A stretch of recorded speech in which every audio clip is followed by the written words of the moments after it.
오늘 주신 하나님의 말씀 마태복음 7장 1절에서 6절까지 말씀입니다. 저와 여러분이 한 절씩 교독하겠습니다. 저부터 읽겠습니다. 비판을 받지 아니하려거든 비판하지 말라. 너희가 비판하는 그 비판으로 너희가 비판을 받을 것이요 너희가 헤아리는 그 헤아림으로 너희가 헤아림을 받을 것이니라. 어찌하여 형제의 눈 속에 있는 티는 보고 내 눈 속에 있는 들보는 깨닫지 못하느냐. 보라, 내 눈 속에 들보가 있는데 어찌하여 형제에게 말하기를 나로 내 눈 속에 있는 티를 빼게 하라 하겠느냐. 외식하는 자여 먼저 내 눈에서 들보를 빼어라. 그 후에야 밝히 보고 형제의 눈 속에서 티를 빼리라. 함께 거룩한 것을 개에게 주지 말며 너희 진주를 돼지 앞에 던지지 말라. 그들이 그것을 발로 밟고 돌이켜 너희를 찢어 상하게 할까 염려하라. 아멘. 자리에 앉으시겠습니다. 오늘부터 이제 다시 산상수훈 말씀으로 이제 돌아갑니다. 제가 이 산상수훈은 좀 저에게 좀 특별한 부분이 있다라고 말씀드린 적이 있습니다. 제가 이제 30년 전에 예수님을 알지 못하는데 그때 이제 어찌어찌 해서 성경을 처음으로 이제 읽게 되었습니다. 참 절박한 여러 가지 상황들 가운데서 하나님이 정말 살아 계신가? 하나님이란 분이 계신가? 안 계신가? 이거를 좀 알고 싶다. 그래서 고민하는 끝에 그분이 주셨다는 성경을 한번 봐야 되겠다 이런 생각을 하고 한 달 동안 딱 성경을 읽기로 결정하고 하루에 한 장씩 이렇게 노트에 써가면서 읽던 그런 시절이 있었습니다. 근데 제가 어떻게 하다 보니까 마태복음 신약 성경에 있는 그 마태복음부터 읽기 시작했는데 하면 실패할 뻔했습니다. 왜냐하면 첫날 누가 누구를 낳고 누가 누구를 낳고 또 누가 누구를 계속 요거 말밖에 없는 거예요. 처음 들어본 이름인데 뭐 이름도 다 어렵잖아요. 셜수 영이가 아니라 뭐 무드셀라니 누구니. 그래서 거의 첫날 그 결심이 깨질 뻔하다가 그 잘 이겨내고 이제 날마다 써내려 가는데 이제 5일째 되는 날, 그러니까 마태복음 5장이죠. 그때 제가 참 경이로움을 느꼈습니다. 이제 이 5장에 예수님의 팔복부터 시작해서 산상수훈이 나옵니다. 그래서 심령이 가난한 자는 복이 있나니 천국이 그들의 것이며 애통하는 자는 복이 있나니 그들이 위로를 받을 것이며 그 다음에요 온유한 자는 복이 있나니 의에 줄이고 목마른 자는 복이 있나니 이걸 이렇게 쭉 읽어 나가는데 제가 그전까지 단 한 번도 들어보지 못한 말씀이었어요. 정말 망치로 머리를 한 대 얻어맞는 것 같은 느낌이 들었습니다. 정말 단순한데 그 깊이가 한이 없다는 걸 느꼈어요. 제가 이 말씀을 그때 이해했던 건 아닙니다. 당연히 제가 알 수가 없었죠. 그러나 적어도 제가 어떤 사람이 멋있는 말 하려고 지어낸 말 같지는 않더라고요. 그동안에 대학교에서 이 사회와 이 민족을 위해서 뭔가 해보겠다고 고심하면서 여러 가지 뭐 역사책, 철학책, 그다음에 어떤 사회과학 책을 읽으면서 고민하고 그다음에 같이 토론했던 이런 내용과는 어떻게 보면 한 차원 전혀 다른 차원의 이야기라는 생각을 했습니다. 제가 그래서 그때부터 마음이 활짝 열렸던 것 같아요.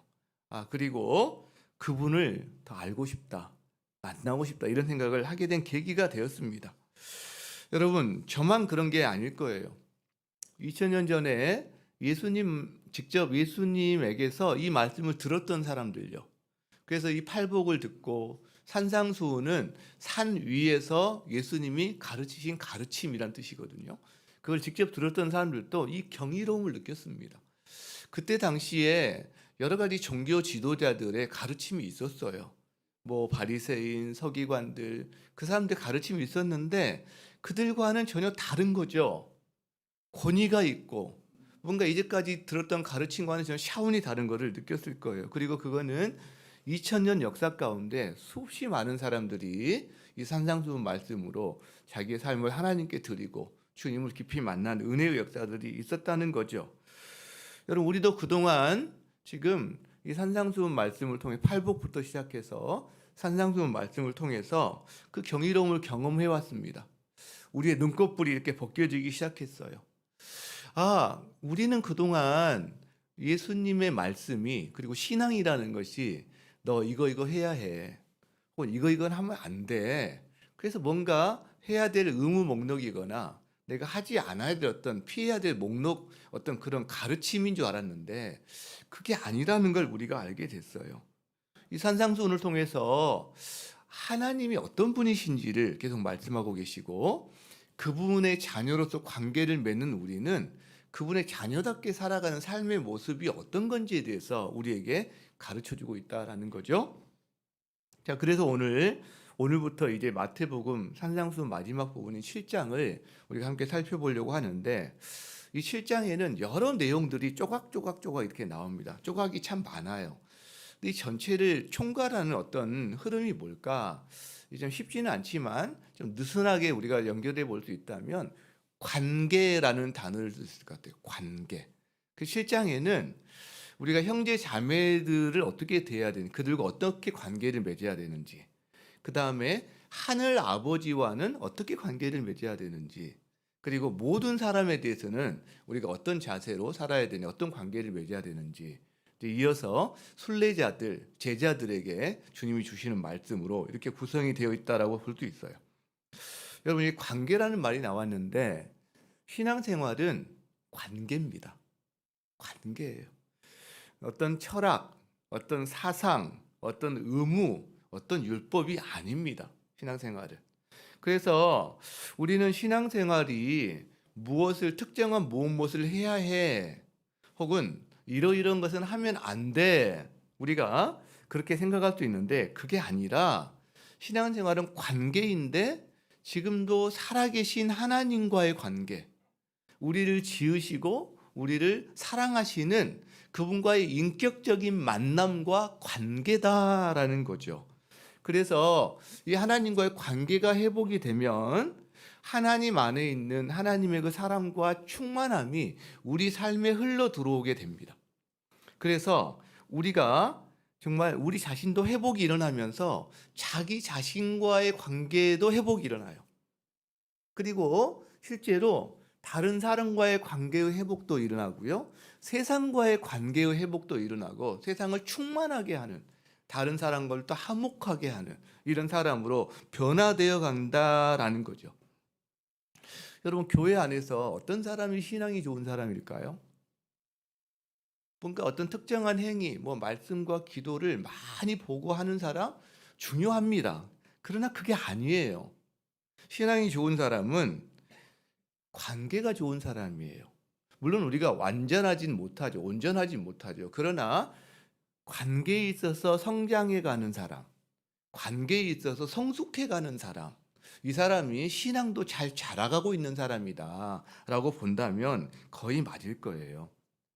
여러분, 예수님은 지금 산상수훈에서 무슨 이야기를 하고 계시냐면 이제 하나님과 관계가 회복된 사람들은 하나님의 자녀인데, 그렇다면 하나님의 자녀로서 다른 사람과 어떤 관계성을 맺고 살아가는 것이 자녀다운 삶인지를 하나하나 말씀해 주고 계시다라는 거죠. 그러니까 우리가 기도해야 되고 말씀 봐야 되고 또 어떤 구제를 해야 되고 여러 가지 것들은요, 하나님과의 관계의 회복으로 나타난 결과들인 거죠. 사실은 그걸 해야 신앙이고 그걸 해야 잘해야 신앙이니 잘 되고, 이게 아니라 여러분, 하나님과 좋은 관계를 맺으면 그 사람의 삶에 그게 나타나게 되어 있다는 겁니다. 실제로. 그래서 오늘은 특별히 형제와의 관계에 대해서, 형제 자매들과의 관계에 대해서, 즉 우리가 어떻게 형제를 대하면 좋을지에 대해서 예수님이 말씀하고 계시는데 결론은 단순해요. 그 가르침은 비판하지 마라 이거거든요. 비판하지 마라. 여러분, 어려운 말이 아니에요. 근데 저희가 지키기는 참 쉽지 않은 말입니다. 비판하지 마라, 이 말씀이. 그럼 비판하지 말라는 말이 무슨 뜻일까? 우리가 성경을 볼 때는요, 그 당시 그 들었던 사람들을 1차적인 독자라고 그러죠. 청자, 1차적인 독자들이 이걸 어떻게 받아들였을까를 먼저 생각하고 그 다음에 이거를 2000년이라는 시간과 공간과 문화를 뛰어넘어서 저희가 이제 적용해야 되는 건데, 자, 당시 이 말을 들었던 예수님의 이 말을 들었던 사람들이 이걸 어떻게 받아들였을까, 이걸 생각해 보면 돼요. 당시에 비판한 일이 빈번했기 때문에 이 말씀을 하셨을 거예요. 그렇죠? 그러면 여러분 주로 누가 누구를 비판했을까요? 예수님 당시에 대답을 좀 해보세요. 여러분 아침에 꿀을 먹고 오셨죠? 다들 그죠? 주로요 종교 지도자들이 서민들 일반 백성들을 주로 비판했을 거예요. 특히 종교 지도자들 바리새인이라든가 서기관이라든가 제사장들이 자기들의 율법 외에도 많은 규칙과 규범을 만들었어요. 이거 해야 되고 저거 해야 되고 이거 하면 안 되고 저거 하면 안 되고 그들을 그걸 지키려고 물론 노력을 했습니다. 그런데 자기의 삶이 일상 삶이 바쁘고 하루하루 가족들 부양하기 바빠서 잘 못 지키는 여러 가지 부류의 사람도 있었을 거 아니에요. 그 사람한테 너희는 왜 이거 안 지켜? 너희는 왜 이거 못해? 그러면서 이제 비난하는 거죠. 달리 말하면 심판합니다. 자기의 안경으로, 자기 기준으로 자기들이 세운 규칙을 지키지 못한다고 심판하는 거예요.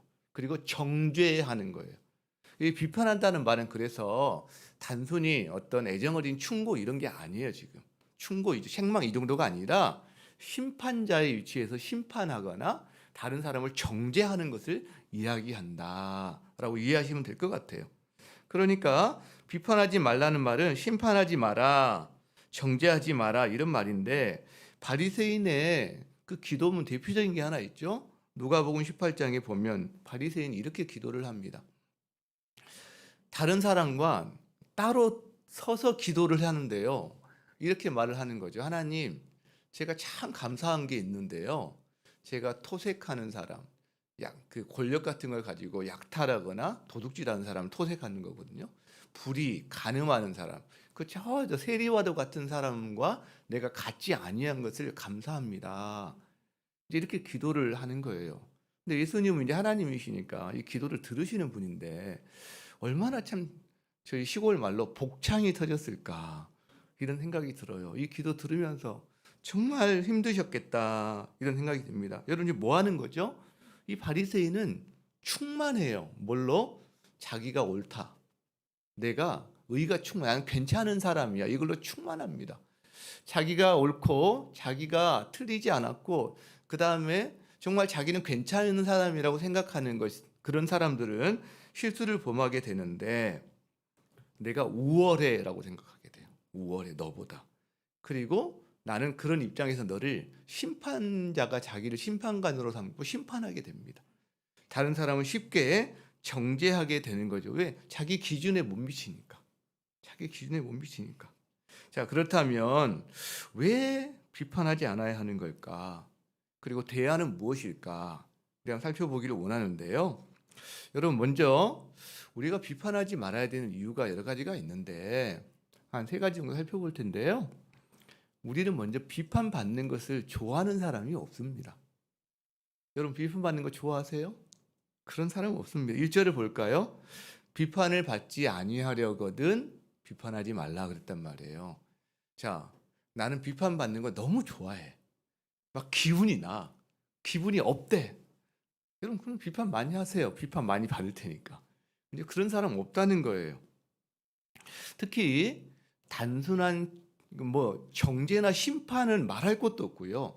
단순히 책망받는 것도 요즘 싫어합니다. 요즘이 아니라 예나 지금이나 마찬가지인데 제가 제 자녀들에게 그런 말을 해요.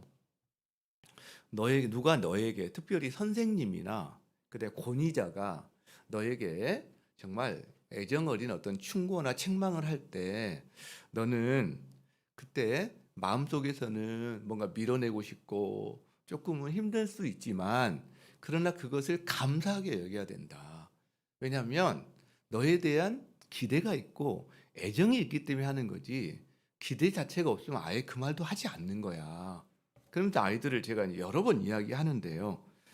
여러분 정작 그 말을 하는 저는 어떨까요? 그럼 저는 그걸 좋아할까요? 듣기 좋아할까요? 누가 저에게 책망하는 소리를 제가 듣기 좋아할까요? 아닙니다. 아니, 여러분이 생각하는 만큼 그렇게 인격이 좋은 사람이 아니에요, 사실은. 저희 집에도 집이라고 하는데 저에게도 야당이 한 분 계시거든요. 야당이 저희 집에 계시는데, 근데 너무나 맞는 말을 저에게 해요. 근데 그게 저를 사랑해서 하는 말인 줄 알아요. 근데 제가 순순히 거기에 대해서 지당하십니다 하고 막 손을 감싸면서 감사합니다 할까요? 아닙니다. 삐집니다. 힘들어합니다. 힘들어합니다. 물론 시간이 지나면서 제가 이거를 다시 속에서 다시 한번 정돈하고 마음을 다스려서 다시 반응을 하지만, 그래서 이 시간을 좀 단축하고 싶지만 하여간 이 일정한 시간은 저에게 늘 필요하다는 걸 제가 경험하거든요. 여러분, 그렇게 애정 어린 충고도 저희 마음이 쉽게 받지 않는데, 근데 심판한다, 막 정죄한다, 어떨까요? 어렵습니다. 당하는 사람 입장에서는 끔찍한 거죠. 그래서 우리도 함부로 남을 비판해서는 안 되는 이유 중에 하나예요. 2절을 볼까요? 같이 한번 읽어봅시다. 시작. 너희가 비판하는 그 비판으로 너희가 비판을 받을 것이요, 너희가 헤아리는 그 헤아림으로 너희가 헤아림을 받을 것이니라. 이런 비판은 부메랑이 되어서 자기에게 돌아온다는 거죠. 자기가 사용한 줄자, 자기가 사용한 저울은 그대로 자기에게 돌아온다는 거죠. 우리가 뉴스에서 또 많이 보지 않습니까? 자기가 한 말이, 특히 정치 지도자들 같은 경우에 이런 입장일 때는 이렇게 말을 했는데 막상 다른 입장이 되니까 굉장히 곤란한 경우를 많이 보잖아요. 우리는 비판받는 걸 좋아하지 않아요. 그러니까 우리도 비판하지 않아야 되는 거죠. 자, 또 하나 이유가 있습니다. 우리는 다른 사람을 비판할 권리가 없어요. 권리가 없습니다.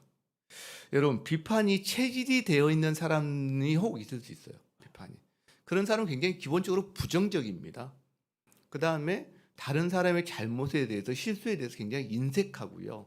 심지어는 더 나아가서는 그 실수를 이렇게 찾아내고 그걸 가지고 이게 뭔가 논란거리를 삼거나 험담하기를 굉장히 좋아할 수 있습니다. 체질이 돼버린 사람 같은 경우에는. 여러분, 상대방의 어떤 행동에 대해서도 그 동기를 가장 나쁜 쪽을 전제하고 바라볼 수가 있다라는 거예요. 자, 근데 이것은 자기를 심판관으로 여길 때 가능한 일입니다. 나는 재판관, 나는 심판관이야. 누가 자기를 심판관으로 생각한다고 그랬죠? 나는 옳아. 나는 틀림이 없어. 나는 너무나 괜찮은 사람이야. 이렇게 자존감이 높은 건 좋지만 이것이 과하면 심판관이 될 수 있다라는 거죠.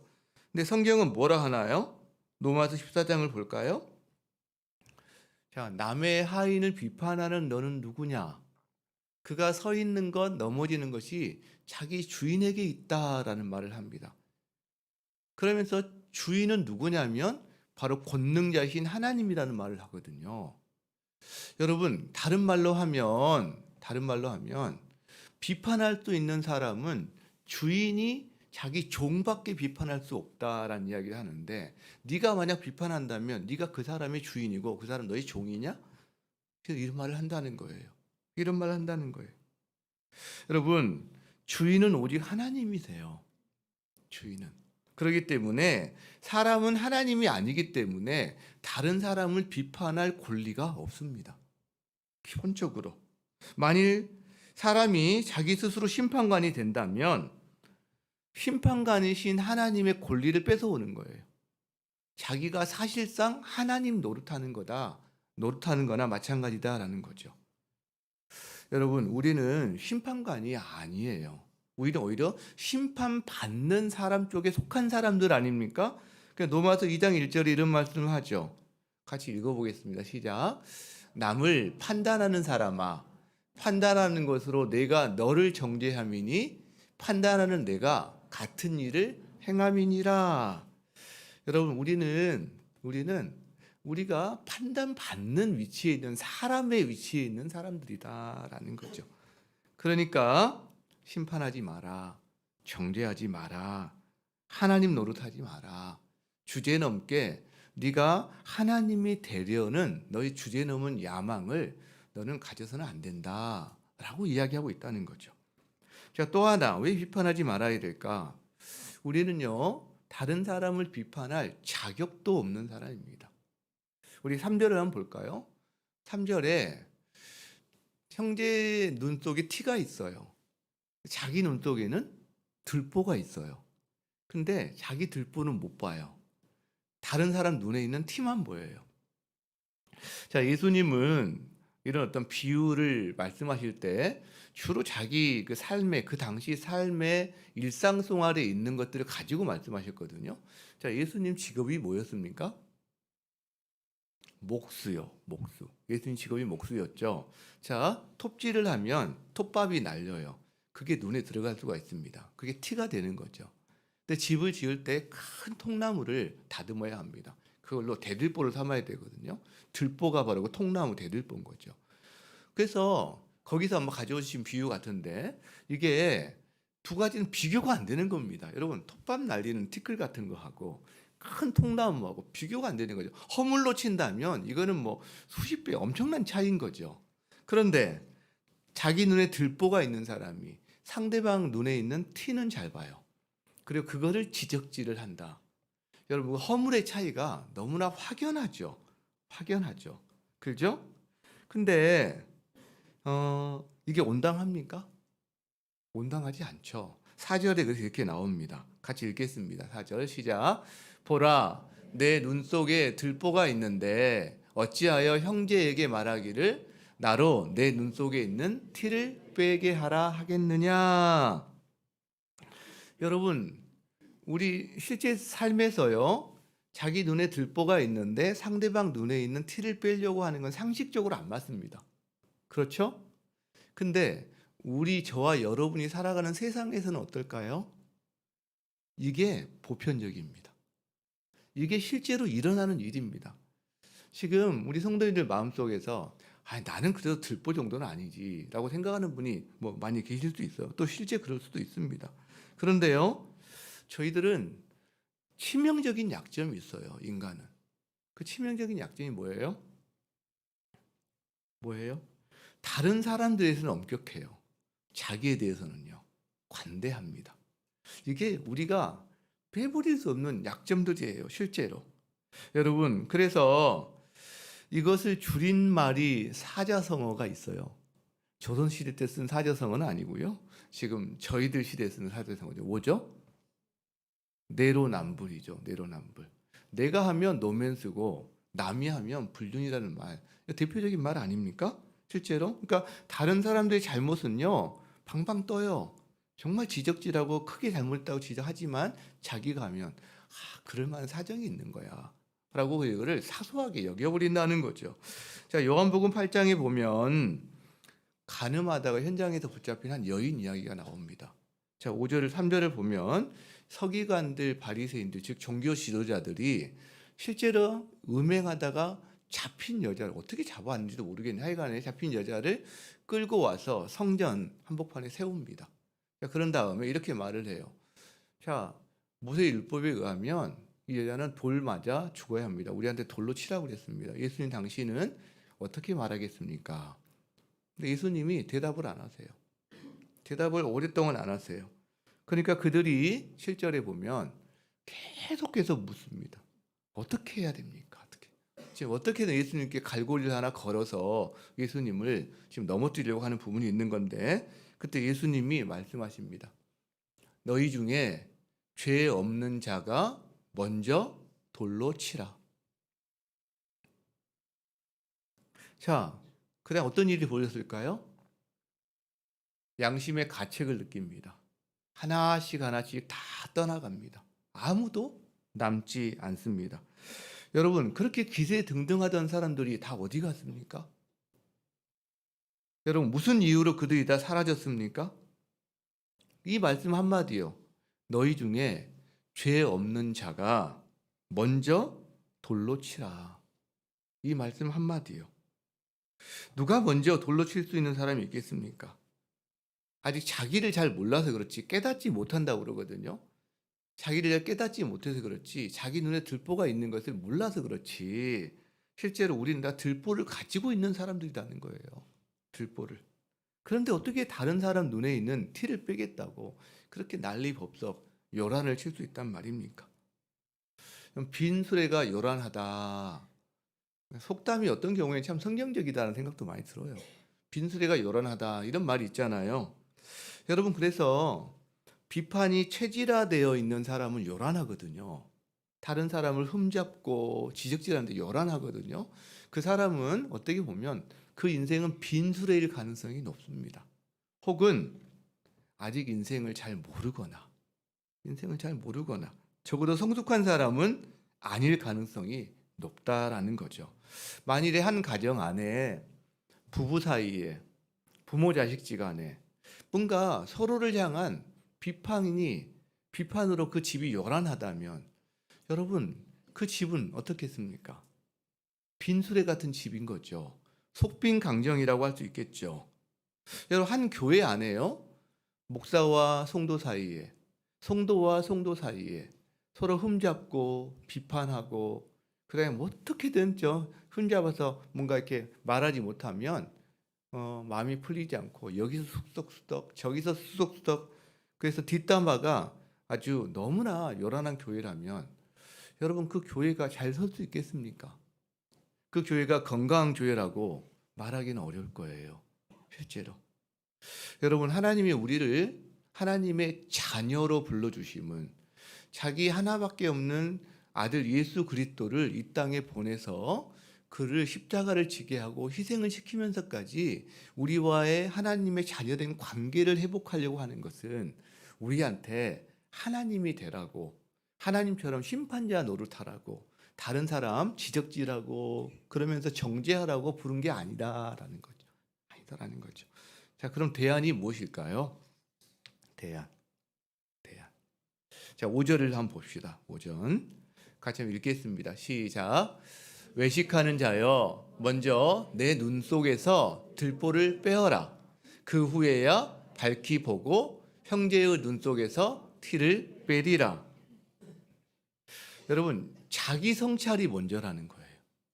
자기 성찰. 다른 사람 지적하고 정죄하는 게 먼저가 아니라 그리고 좋은 마음으로 다른 사람을 정말 애정어린 충고를 해줄 때에도 그게 먼저가 아니라 자기 성찰이 먼저다라는 거예요.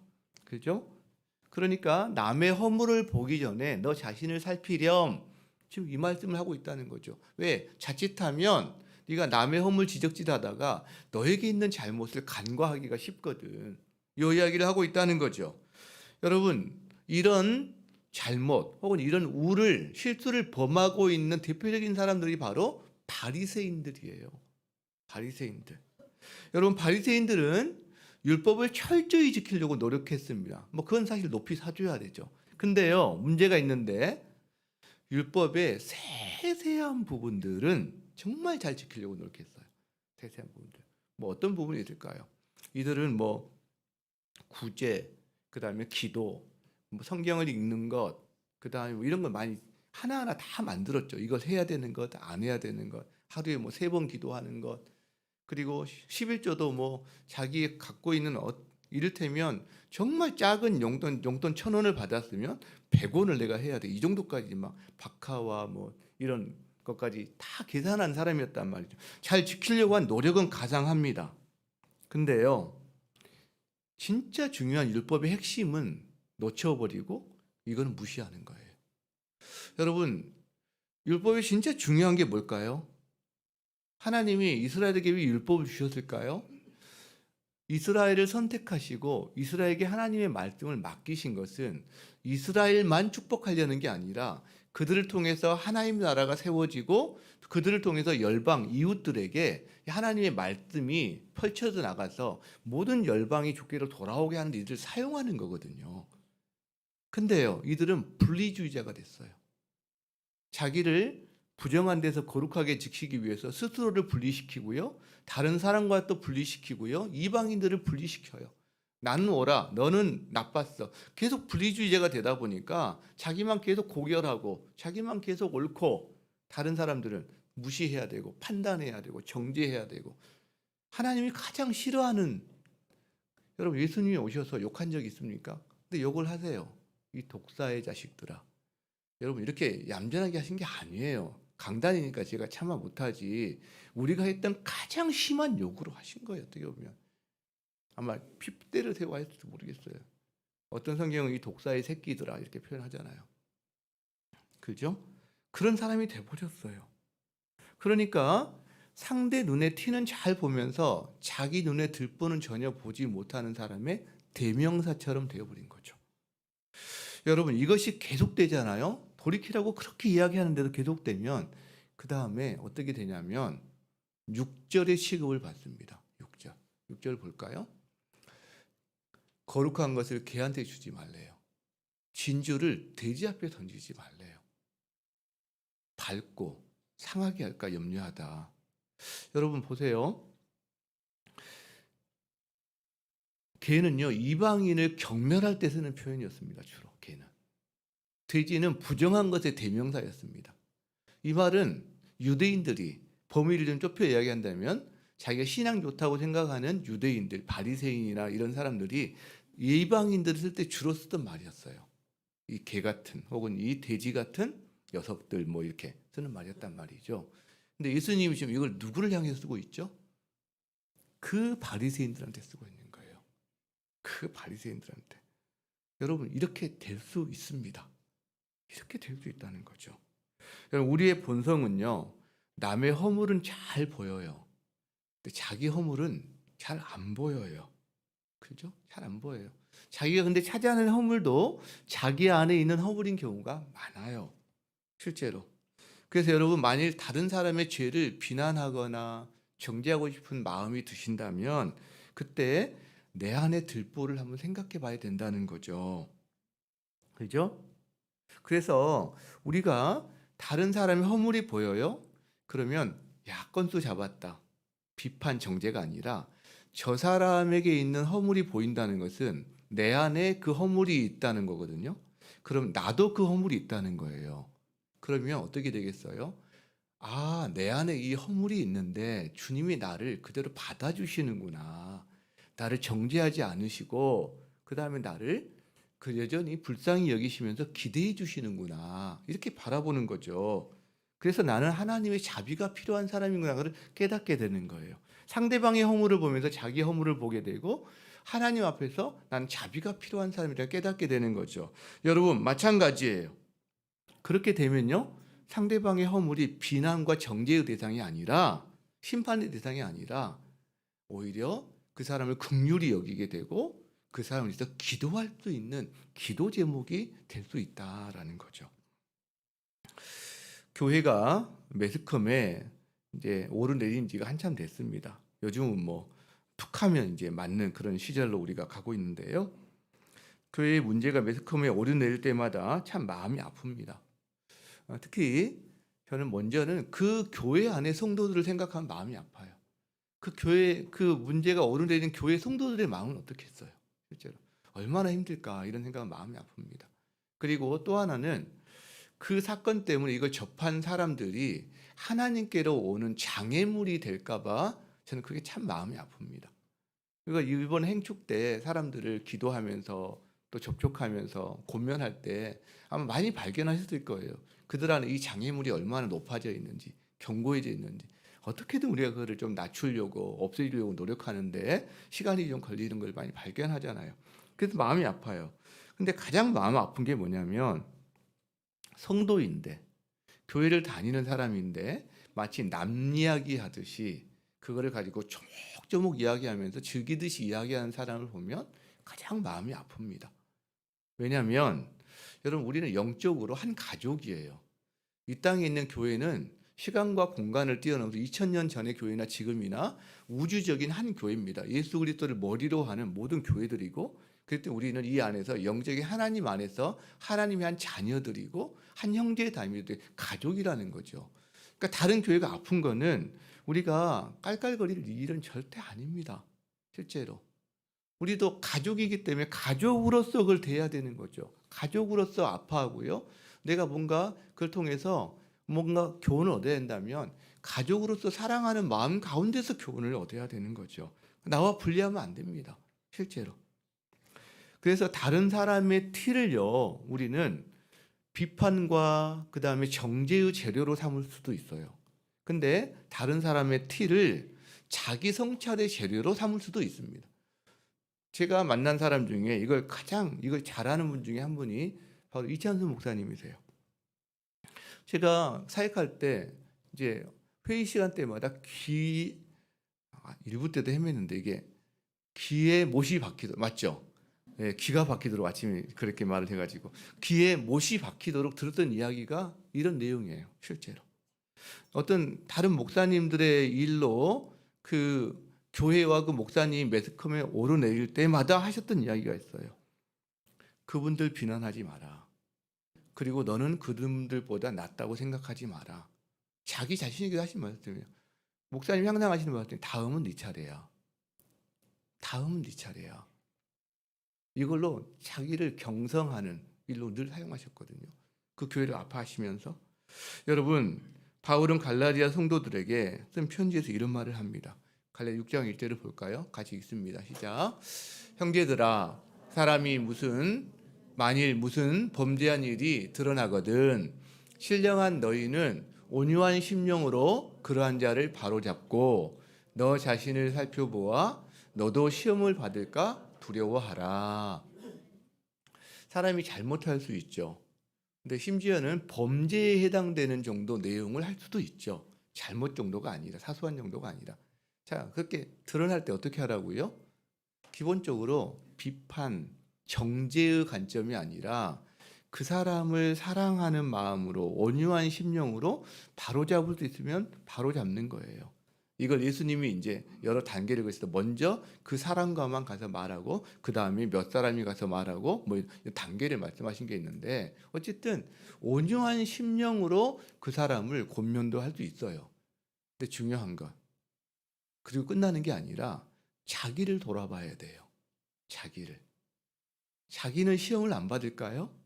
그 사람만 받는 시험일까요? 아닐 거라는 거죠. 바로 그게 중요합니다. 상대방에 대해서는 어떻게 하라고요? 온유한 심령으로 대해야 된다는 거예요. 이 죄인 이게 아니라 자기에 대해서는요. 나는 괜찮은 사람이야. 이게 아니라 자기를 돌아봐야 된다는 거예요. 자기를 성찰해야 된다는 거예요. 다음은 너일 수 있어. 너도 그 시험에 넘어질 수 있어. 돌아봐야 된다는 거죠. 이게 주님이 우리에게 한 가지 대안으로 주신 말씀이라는 거죠. 자, 오늘 말씀을 마무리하고자 합니다. 이제 우리가 알게 됐어요. 우리는 하나 비판하지 말아야 되겠구나. 이것이 무슨 도덕 법칙이거나 이래서가 아니라 하나님의 자녀의 삶의 특징은 이런 거구나. 비판하지 않는, 정죄하거나 판단하지 않는 삶이구나. 왜? 그게 하나님 되는 거니까. 우리 중에 누구도 비판받는 걸 좋아하지 않으니까. 그래서 우리는 권리도 없고 자격도 없으니까 우리 안에 허물이 더 크니까 이게 알게 됐어요. 그럼 우리는 이렇게 생각하죠. 그래, 이제부터는 내 눈에 들보를 빼고 그 다음에 상대방의 눈에 티에 집중하지 않아야겠다. 내가 정죄하거나 심판하지 않아야 되겠다. 밑줄 쫙 형광펜으로 쫙 긋고 그 다음에 별표 3개 이렇게 한단 말이에요. 다짐하고 결심합니다. 여러분, 다짐하고 결심하면 다 그렇게 살게 되든가요? 아니라는 거죠. 그렇게 안 된다는 거죠. 신앙생활에 다짐이나 결심이 불필요한 건가요? 필요합니다. 좋은 겁니다. 여러분, 그러나 그것만으로는 안 됩니다. 그건 도덕이죠. 도덕은 이렇게 해라. 그럼 우리가 결심할 수 있는데 그게 무슨 힘이 있습니까? 실제로. 여러분, 좋은 어떤 일들을 결심하는 것은 우리에게 필요한 건 맞아요. 해야 돼요. 그러나 그것으로 모든 게 되는 건 아니라는 거예요. 왜? 사람은 약해요. 연약합니다. 이미 자기가 깨어져 있어요. 그렇기 때문에 한계를 절감합니다. 여러분, 자기가 결심한 거를 잘하는 사람들이 있어요. 근데요, 계속 그거 잘하잖아요. 교만하게 됩니다. 결심한 게 잘 안 되는 사람들이 있어요. 그럼 자기들이 실망하고요. 나중엔 비참하게 됩니다. 어느 쪽으로 가든 교만하게 되거나 비참하게 되거나 해요. 그러니까 만일 우리가 나의 힘과 나의 의지로 내가 하나님이 말씀하신 것을 잘 지키고 살 수 있다면 그럼 나는 하나님이 필요 없는 사람이에요. 사실은. 자기가 자기를 구원할 수 있는 사람이죠. 그러나 그런 사람은 단 한 명도 없어요. 우리는 하나님 없이는 살 수 없는 사람들이다. 왜? 하나님이 도우심을 받지 않고는 내가 하나님 말씀을 지킬 수 있는 힘이 없어요. 그래서 신앙생활은 다시 처음으로 돌아간다면 관계예요. 하나님과의 관계다라는 거죠. 하나님이 우리를 자녀로 부릅니다. 그리고 자녀답게 이렇게 사는 거야 라고 말씀하십니다. 그리고 너 한번 살아봐 하고 내버려 두지 않는 거예요. 보세요. 우리를 자녀로 불러주셨죠?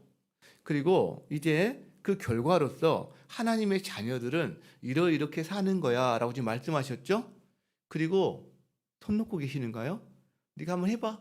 너 잘하면 내가 상 주고 너 못하면 내가 책망할게. 이렇게 하시나요?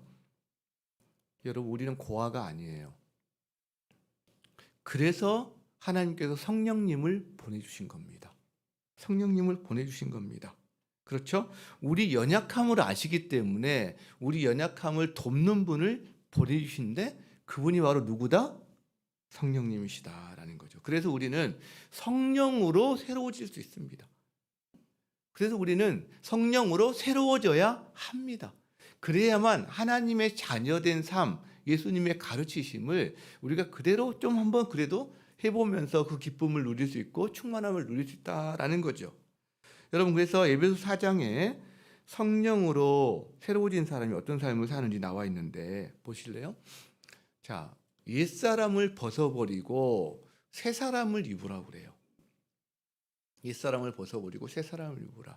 새 사람을 하나님을 따라서 의와 진리의 거룩함으로 지으심을 받은 사람인데 이것의 원형은 하나님의 애초에 우리를 만드셨던 하나님의 형상으로 만드셨던 이 원형을 다시 회복하는 것을 이야기하겠죠. 자, 그렇다면 그렇게 새 사람으로 된 사람이 해야 될 일이 뭐냐? 하나님의 성령을 근심하게 하지 말래. 새 사람을 입은 사람은 자기 안에 하나님의 성령이 거하는 사람이 새 사람입니다. 여러분, 행동 한두 개 바뀌었다고 새 사람 되나요? 아니에요. 새 사람은 완전히 바뀐 거거든요. 성령의 다스림을 받는 사람이 새 사람인데 성령의 다스림을 받는 사람은 성령을 근심하게 하지 말래요. 성령이 우리 안에서 기뻐하시면 여러분, 우리도 기쁘고 우리도 행복해집니다.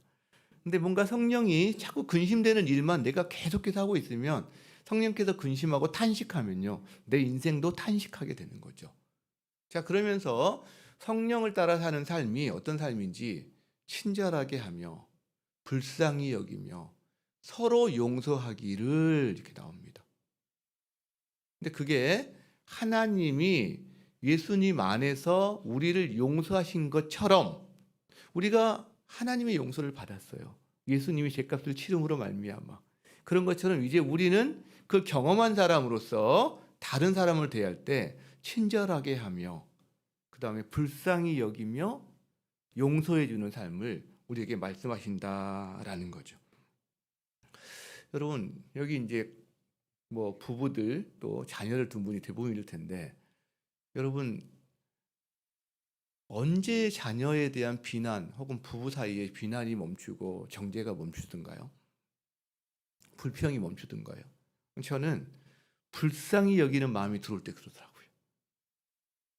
그렇게 하지 않을 때는 막 이렇게 뭔가 막 그 변명하고 싶고 대항하고 싶고 뭐 이런 주로 생각이 들고 뭐 혼내고 싶고 이런 생각이 드는데 갑자기 불쌍한 마음이 들면 목소리가 가라앉으면서 제 태도가 바뀌는 걸 발견합니다.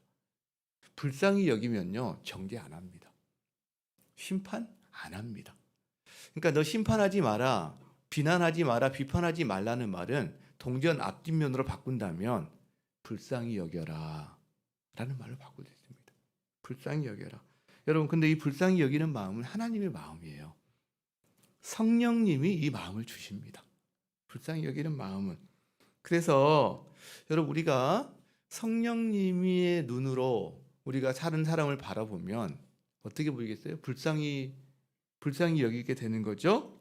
그러면 어떻게 되나요? 주님이 우리를 바라보실 때 여러분, 우리가 다 잘해서 너무나 모든 걸 잘나서 우리가 완벽해서 우리를 사랑하고 예뻐하실까요? 아니겠죠. 우리 연약함이 있고 부족함이 있고 온전치 못해도 주님 우리를 사랑하십니다. 연약함 자체를 사랑해 주시고요. 그리고 기대합니다. 연약함에 머물러 있는 걸 기대하지는 않습니다. 연약함이 있지만 더 성숙할 것을, 더 그리스도의 형상으로 우리가 변화될 것을 기대합니다. 현재는 인정하면서 미래를 기대하는 거거든요.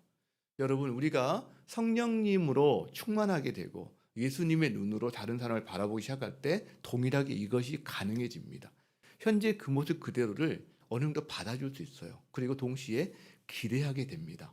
그 사람이 더 성장하고 성숙할 것을. 여러분, 그럴 때 우리가 서로 살아남는 거 아니겠어요? 더 기쁘고 행복한 삶을 살 수 있는 거 아니겠어요? 여러분, 가정도 그럴 때 더 일어나는 거 아니겠어요? 교회도 그럴 때 교회다운 교회가 되는 거 아니겠어요? 저는 여러분 자신도, 여러분 가정도, 이 교회도 그런 하나님의 사랑으로 더 서로 따뜻해지고 서로 더 격려하고 보듬어 안아주는 그런 은혜의 공간, 은혜의 공동체가 되기를 주의 이름으로 축복합니다. 우리 그 마음으로 함께 찬양했으면 좋겠습니다. 찬양 가운데 주 안에 우린 하나래요. 모습은 다른데 예수님 한 분만 바란대요. 근데 사랑과 선행으로 서로를 격려한다고 합니다. 비난과 심판과 정죄로 서로를 지적질하는 게 아니라 서로를 격려한대요. 차가움이 아니라 따스함으로 보듬어 간대요. 이것이 우리 가정의 모습이 되길 바라고 우리 공동체의 모습이 되기를 바랍니다. 그 마음으로 함께 찬양하시겠습니다.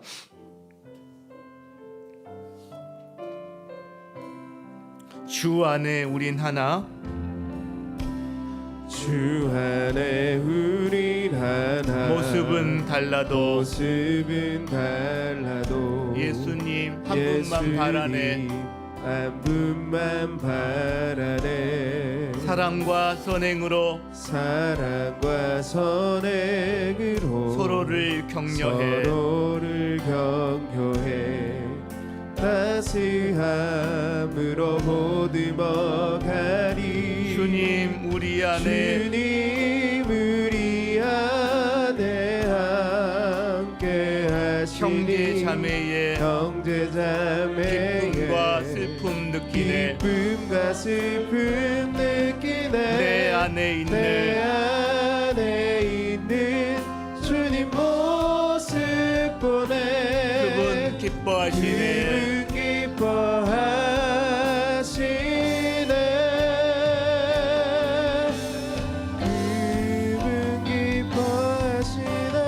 주님 우리 통해 계획하시니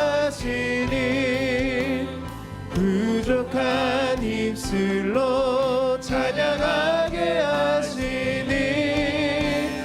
주님 우리를 통해 계획하시니 너를 통해 하실 일 기대. 한 번 더 찬양하겠습니다. 주 안에 우린 하나, 주 안에 우린 하나, 모습은 달라도 예수님 한 분만 바라네. 예수님 한 분만 바라네. 사랑과 선행으로 서로를 격려해. 따스함으로 보듬어 가리. 주님 우리 안에 함께 계시니. 형제 자매의 기쁨과 슬픔 느끼네. 내 안에 있는 주님 모습 그분 기뻐하시네. 그분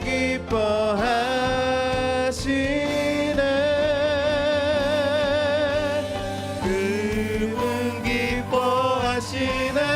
주님 우리 통해 계획하시니